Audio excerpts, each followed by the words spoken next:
Your Steve Jones Show podcast is loading now. The Steve Jones Show podcast is sponsored by Sunbury Motors, North 4th Street in Sunbury, and Sunbury Motors Kia, routes 11 and 15 in Hummel's Wharf. Neal Coolong, sir, always great to talk with you on a Tuesday. Definitely. You guys as well. I hope that your day is going as well as mine is. Good. I hope that means it's going great. So let's get to the hiring of Brian Flores on the staff. What was your thought when you saw that he was going to be on the defensive side of the ball for the Steelers? The first word in my head, and I remembered this intentionally just for the need to describe it later, was excellent. Yep. Brian Flores is a well-respected, well-regarded, and successful defensive coach in the NFL. There are obviously issues that come with that, and you understand that there are a lot of talking points that the media will, have to go over time and time again. But at its root, as far as the team is concerned, they promoted their senior defensive assistant into the defensive coordinator role, and they replaced him by a guy that has an even better track record as far as defensive coaching goes. Brian Flores, we can get into whether or not he got head coaching jobs that he interviewed for, but he absolutely, nobody would dispute that he earned head coaching interviews. There was a reason for that. He is an excellent coach. His players swear by him. He's had a ton of success. He was mentored essentially by a Hall of Fame coach. All of these things are how, on the outside, you would generally define a successful coach in the NFL.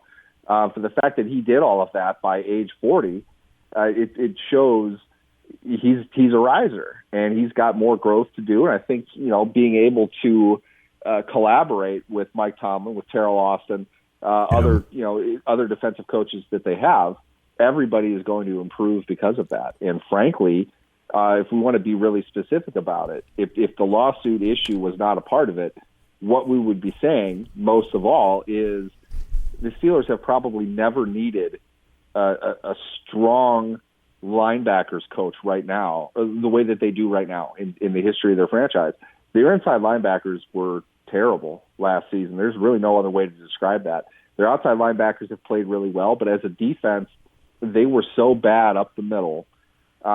They were historically poor as far as the Steelers go. I mean, you look at the Chargers game, the Vikings game, the Chiefs game.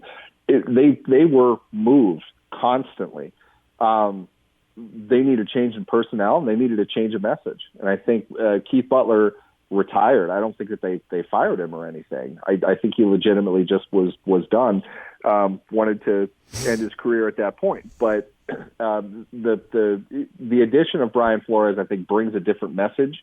It doesn't signify a significant strategic change. It's just more, this is a guy who knows how to coach, he knows how to evaluate, he knows how to communicate. Those are the key points to a leadership position within the NFL. You need to be able to do those things in some combination at least. And he has a track record that shows he's really good at it. So the Steelers got a lot better with that move, and I don't know if they're going to make a move that will be more vital to them in this season and maybe the coming seasons as well than the hiring of Brian Flores in that position.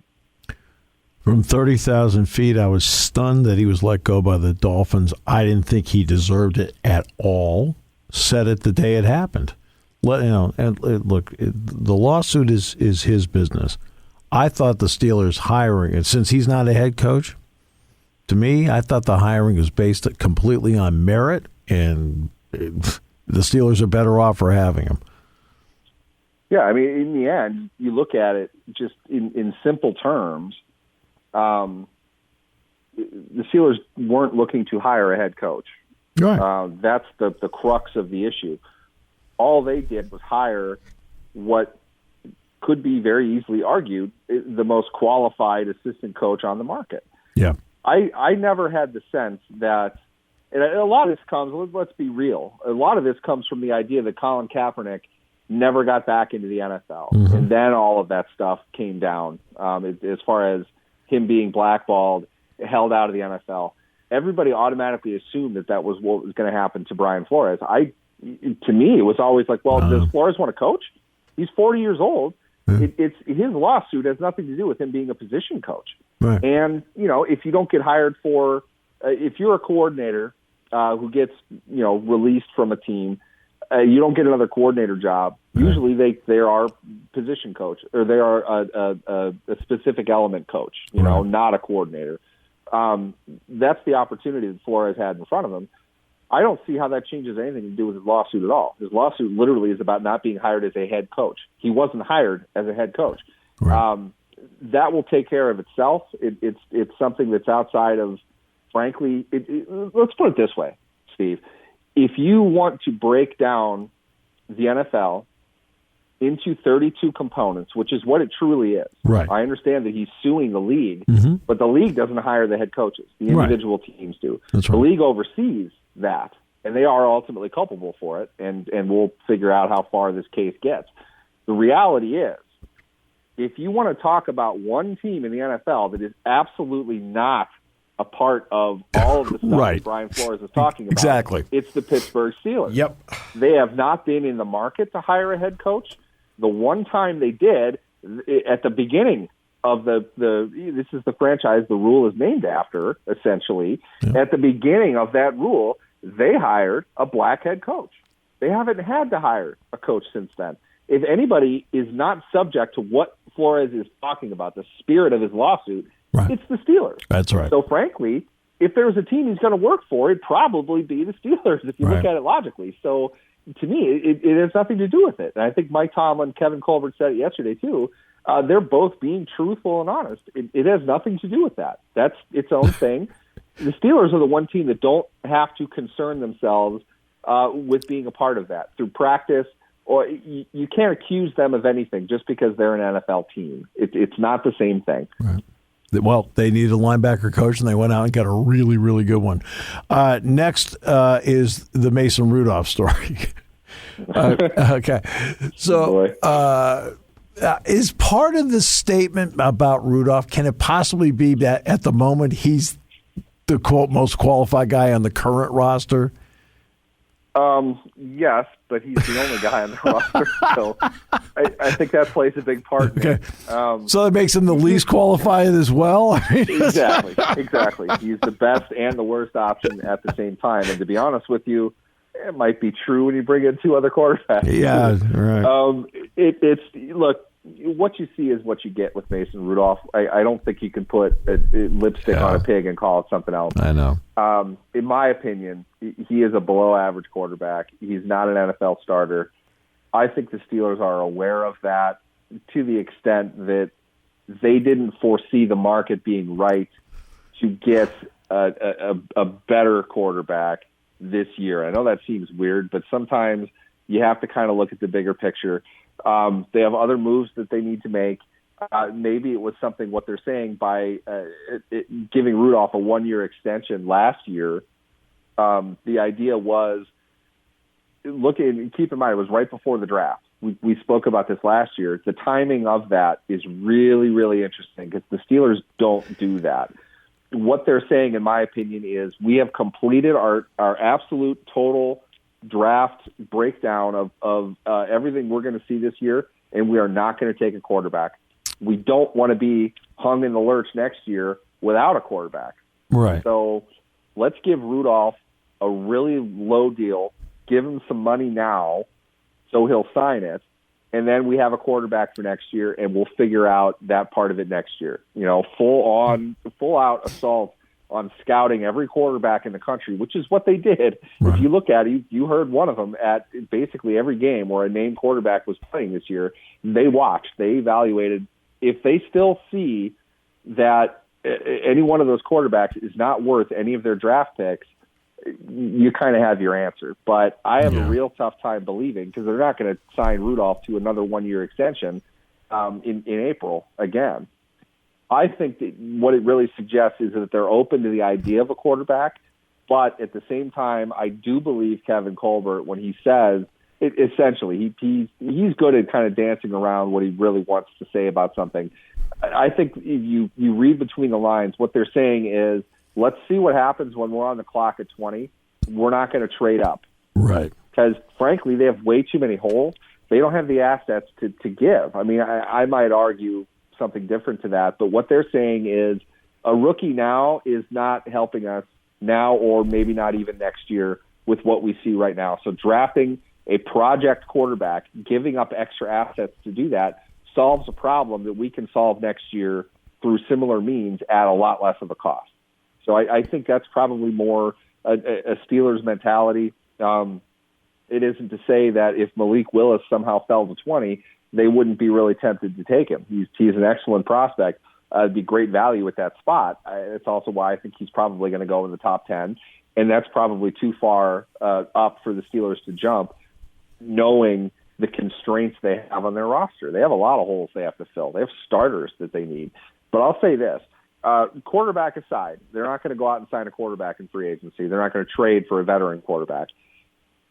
What they do in free agency with the money that they have is going to indicate more of what their potential strategy could be in the draft, because they have far more cap space than they usually have without having made any moves yet. They haven't done anything. They haven't restructured anybody's contract. They haven't signed any restricted free agents. They haven't done anything yet. They have more cap space sitting where they are today than they've ever had, literally have ever had. Right. They're going to sign starters. This is a team that spends within roughly 5% of the cap every year. They're going to bring in starters. That cuts down potential needs in the draft a pretty good amount. That's why they need to go sign them. If they address, say, 3 or 4 positions that they need legit starters or key backups at, that opens things up to the draft a little bit more. Maybe they get a little bit more aggressive. Maybe they're looking a little bit more long term. We'll see. Come mid-March, I think we'll have a much better idea of what they're probably looking to do in the draft. 2 of them have to be offensive line stars. You've got to give Najee Harris a chance to then allow Mason Rudolph to have a chance.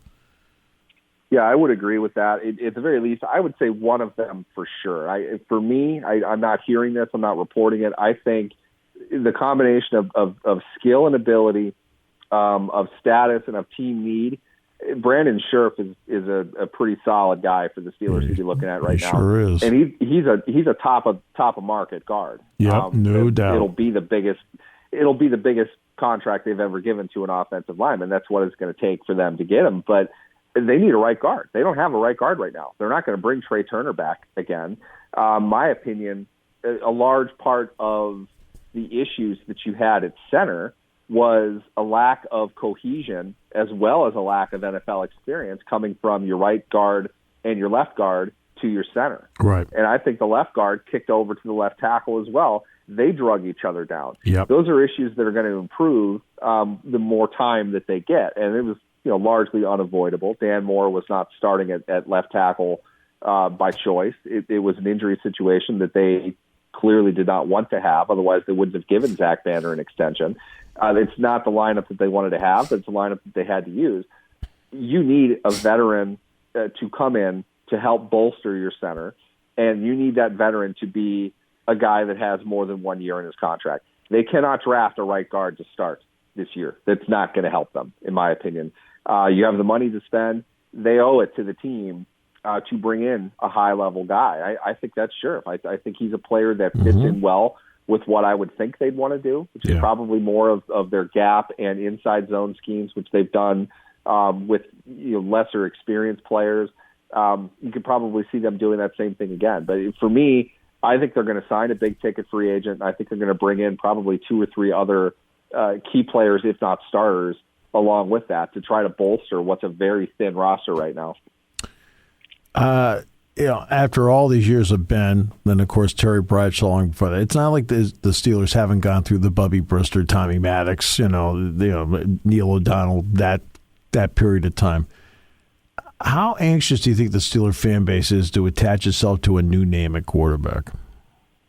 Oh God, it's through the roof. I mean, it's all you hear. I mean, Ben's going to be this team's starting quarterback for what we're looking at right now, the next 5 to 7 years, whether he's on the roster or not. Right. The guy that you have, for the faction of people that are saying, give Rudolph a chance. He started 10 games. Yeah, well, no, they don't know who Mason Rudolph is by now. No. There's something really wrong. No, he's had a chance. No, he's had a chance. You know who he is. Yeah. He's not going to make some radical leap now that he's the starter all of a sudden. You know who he is. He's going to have games like he did against the Lions, which wasn't particularly good. Games like he had Week 17 against the Browns at the end of the 2020 season against the Browns, where he was okay. Yep. Up and down, that's who he's going to be. He's not going to be a high-level guy. The ceiling on him is probably if things really line up, a 90-rated passer. He's going to turn the ball over. He's going to make plays deeper down the field than what Ben did the last 2 years. You don't have a good quarterback on this team. It's that simple. They're going to do what they can with him, but they absolutely do not have an answer right now for 2023. And despite that, if Mason Rudolph gets an extension, the fan base is not going to be happy about that. It's hard to envision a scenario in which that would happen anyway. So if they're not thinking they're going to draft one, and even if they do, they're taking a quarterback at 20 overall, which is not a great spot nowadays to take a quarterback. No. They're not anywhere, in my opinion, close to the proverbial franchise quarterback. And that said, I don't think it's likely that they take one at 20 anymore. Just the way that they've talked about it, they really seem intent on addressing other positions and looking at the quarterback next year. So I think at the very least, you're talking about a low-rated quarterback in a not good quarterback draft at a low spot in round 1, or a complete and total project in round 2, or I don't even know what else beyond round 2 this year. There's going to be some not good players. If there's a quarterback drafted after round 5, we wouldn't have heard from him anyway. We wouldn't have any idea who he is. They're not going to find their future quarterback, in my opinion, in this offseason. It probably won't be a year from now until they do. Well, fortunately for the Steelers, it's not a quarterback-centric league, so they'll be fine. All right, so Neal, always a pleasure, my friend. Thank you. Definitely. Thanks for having me.